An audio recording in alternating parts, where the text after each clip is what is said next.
அன்பை அதிகாலையில் காணச் செய்யும் கருணை நேசரே,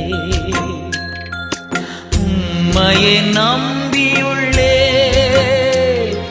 நீர் விரும்பும் நல்ல பாதைகளை தினம்தோறும் காட்ட வேண்டும் திவ்யநாதரே, தினம்தோறும் காட்ட வேண்டும் திவ்யநாதரே.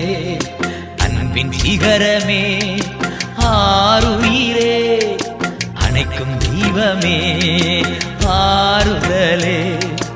அன்பின் சிகரமே ஆருயிரே, அணைக்கும் தெய்வமே ஆறுதலே.